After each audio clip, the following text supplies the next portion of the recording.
Hey guys, kembali lagi dengan gue Michael Kristiawan di podcast online Seller Daily Life. Hari ini gue mau membahas sebuah topik, yaitu impulsive buying. Apakah eh, membeli secara impulsif itu terjadi di kalian juga? Atau cuma terjadi di gue ya? Atau ya bisa jadi ini penyakit semua orang, nggak tahu ya. Tapi yang jelas ada beberapa artikel tentang bipolar disorder yang menyebutkan kalau dia lagi kambuh itu dia belanjanya nggak bisa dikontrol. Jadi buat kalian yang pengen tahu apa yang gue rasakan dan gue lakukan ketika impulsive buying, yang kemana-mana tetap stay tune di podcast episode ini.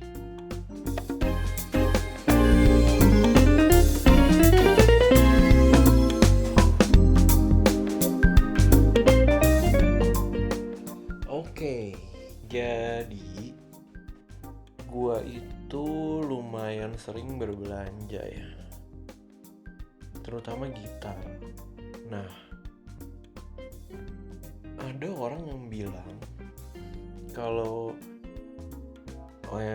orang dengan gangguan bipolar disorder itu ketika dia lagi depres, itu dia sedih banget.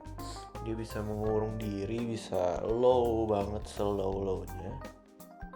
Tapi ketika dia lagi up, ketika dia lagi manik, itu bener-bener kayak energinya nggak bisa habis. Terus dia bisa belanja, bisa menghabiskan duit gitu. Nah, itu terjadi banget di diri gue. Gue itu sering, ya udah dari dulu ya, dari kecil ya. Bener juga sih guys, dari kecil tuh gue tuh suka banget overthinking. Jadi ketika gue mau sekolah hari pertama itu gue pasti nggak mau masuk tuh. Gue nggak mau masuk karena gue takut ditanya-tanyain namanya siapa, tinggalnya di mana, orang tuanya kerja apa, dan lain-lain. Nah, karena overthinking gue itu, jadi gue gak mau masuk sekolah dan gue bolos. Di saat gue bolos, gue di kamar doang, gue kayak orang sakit aja gitu, tidur doang, main gitu. Bahkan ada masa-masa di SD itu gue gak ngapa-ngapain, bener-bener di kamar, tidur doang. Tahu-tahu waktu udah jam 3, bangun tidur lagi. Tahu-tahu waktu udah jam 6, tahu-tahu besok gue harus masuk sekolah dan gue gak mau masuk lagi. Kenapa? Karena gue takut ditanyain, kemarin lu gak masuk sekolah kenapa gitu. Sedangkan gue kan orangnya jujur ya. Kalau gue jawab sakit, enggak, gue gak sakit. Karena gue gak kepengen masuk sekolah aja. Karena gue lagi dalam fase depresi, gue gak kepengen ngapa-ngapain. Ini gue terjadi nih di di SD, SMP, SMA juga pernah sih. Jadi tuh di raport gue pasti bolongnya banyak. Nah, ketika gue dalam fase-fase itu tuh gue gak mau sekolah. Idealisme gue, perfeksionis gue bilang kalau gue gak boleh bohong kan. Jadi kan lu dari kecil udah diajarin gak boleh bohong. Jadi gimana ngomongnya kalau gue gak mau masuk sekolah tapi gue gak sakit. Terus gue gak ngapa-ngapain di kamar. Waktu itu gue belum tahu ada yang namanya fase depresi, fase bipolar disordernya lagi down gitu, belum tahu gue. Nah ternyata ini yang disebut dengan bipolar disorder tapi fasenya lagi down. Jadi gue bisa gak mau sekolah, gak mau ngapa-ngapain, di rumah aja. Nah ketika gue lagi manik atau lagi aktif, lagi dalam keadaan high gitu, kayak sekarang mungkin ya, gue bisa nyetir dari Jakarta, Semarang, Mojokerto, ke Tawangmangu. Sekarang gue di Solo. Gila ya, gak ngerti lagi ya guys ya. Gak ngerti lagi bisa kayak gitu, bisa kayak gitu, bisa pergi jauh gitu. Gue pikir pergi gitu nggak ngabisin duit, bayar tol, bayar bensin, bayar hotel, bayar makan. Pikir nggak ngabisin duit. Ini kan pakai duit semua, mau keluar duit berapa? Puluhan juta, belasan juta. Udah gitu kemarin gue mampir ke Pekalongan, gue beli batik, gue beli kain batik tulis. Gak ngerti lagi deh. Terus gue ke Lasem, gue beliin tuh semua. Om gue ulang tahun, gue beliin batik. Tante gue beliin juga, nyokap gue, adik gue.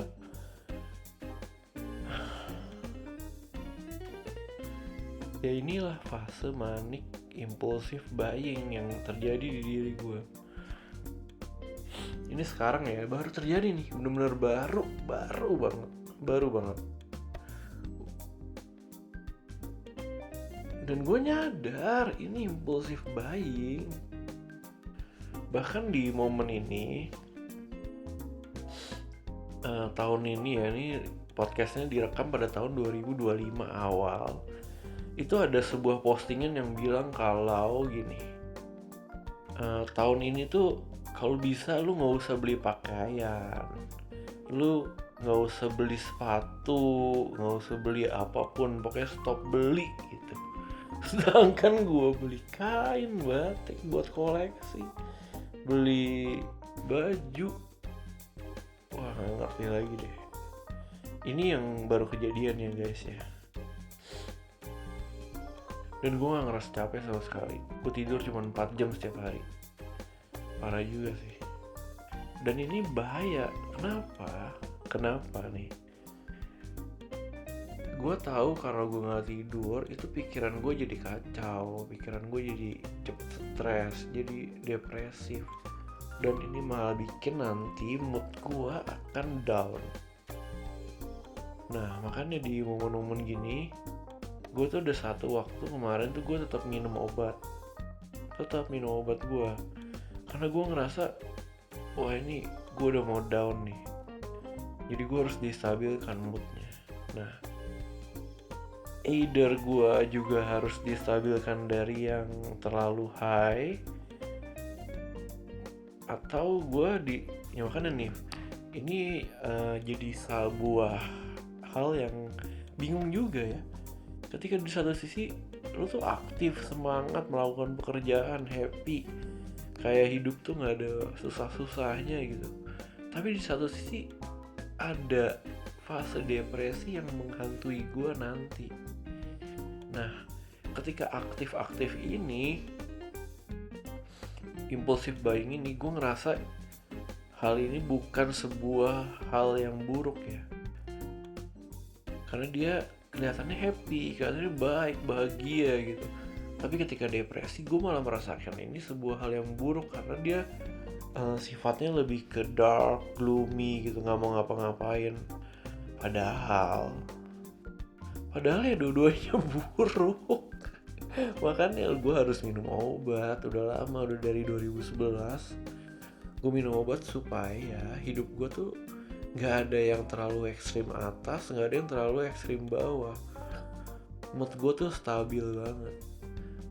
Nah jadi gue kemarin lusa minum obat, dan hari ini malam ini gue rencana minum obat lagi, karena ya itu terlalu bahaya gue ini.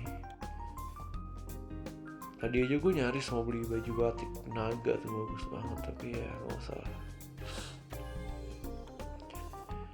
Udah ya, sampai mana tadi? Sampai impulsif buying. Oke, waktu kecil gue tahu nih gue impulsif buyingnya apa, yaitu mainan Tazos. Jadi ada Ciki Ball, itu gue bisa beli terus, beli sampai kayak orang gila sih.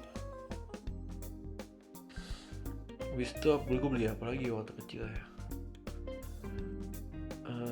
Stiker, gue beli low sleeve, gue beli gue merasakan, soalnya di masa kecil gue itu lumayan bahagia sampai kira-kira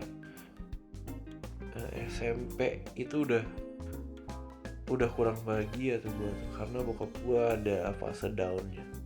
Nah terus ketika gue udah mulai kerja, gue udah mulai bisnisnya, udah mulai settle, gue bahagia lagi, gue bisa beli gitar mahal guys.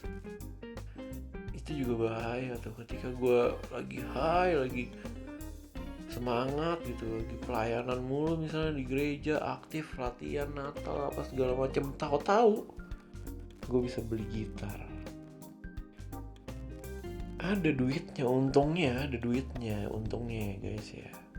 Dan gue nggak pakai itu habisin sih, ya masih ada saving lah, masih bisa lah. Ya cuman bahaya aja sih. Yang bahaya, nah kan gue juga konsultasi kan sama konselor gue nih, gimana nih, gue tuh sering banget belanja yang nggak penting kayak gini. Terus dia nanya, belanjaan lo ini bisa lo jual lagi nggak atau apa? Gue bilang sih bisa gue jual lagi, tapi nggak segampang itu kalau gitar ya. Kalau batik gue nggak ngerti nih bisa dijual apa nggak. Terus tadi sampai gitar gue bisa jual lagi tapi susah. Oh, so far udah ada yang kejual, udah ada sih satu. Atau apa dua ya? Lupa gue. Lupa. Terus ya udah, yang penting konselor gue bilang, lu nggak ngutang kan untuk itu, lu nggak pakai kartu kredit, lu nggak pakai pinjol kan buat membiayai lu itu kan. Terus pekerjaan lu aman, cash flow lu aman ya udah. Menurut dia itu adalah self reward. Menurut dia impulsif buying adalah self reward. Kan koleksi, ya udahlah. Menurut dia, ya udah. Terus gue jadi, ya juga itu self reward ya. Tapi ya udah, itu hanya sebuah denial untuk yang gue yang suka nggak jelas beliin gitu. Udah, itu aja yang mau gue ceritain tentang impulsif buying. Jadi buat kalian yang pengen ngobrol lagi atau pengen nanya-nanya, feel free untuk kontak gue via Instagram di @_hellomichael. Oke, thank you so much for listening podcast Online Seller Daily Life. Sampai jumpa di podcast episode berikutnya. Bye bye. Have a nice day guys.